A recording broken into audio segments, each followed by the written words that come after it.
Hi guys, कसे आहात तुम्ही सर्वजण? I hope you are fine. थंडी भयंकर आहे आणि ॲक्च्युली माझी मम्मी आहे ना बोलायची की जर का कोणाला खुश करायचं असेल ना तर त्याला मस्त असं खाऊ घाला. आणि आपण मराठी माणसं ना साध्या साध्या एकदम सरळ सोप्या गोष्टींमध्ये खूपच खुश होऊन जातो. म्हणजे आपल्याला वरण भात दिसला, साधीच साधी भेंडीची भाजी दिसली ना की पण आपण खुश होऊन जातो. सो आज मी मस्त असं लंच केलं होतं फ्रेंड्स. वरण भात, त्यानंतर भेंडीची भाजी म्हणजे भेंडी मसाला, माझ्या मुलीला अर्थात खूप आवडतं, आणि मिसळी रोटी केली होती.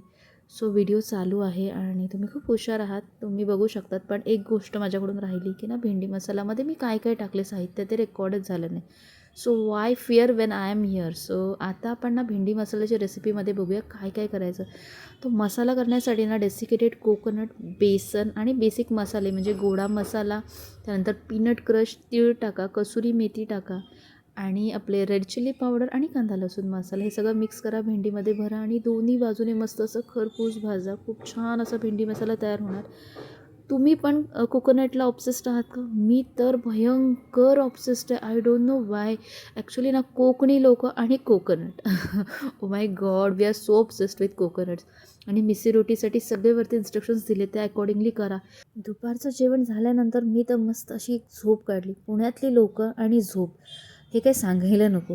आणि फ्रेंड्स, व्हिडिओ आवडला असेल तर please do like, share and subscribe. Thank you for watching. Stay connected.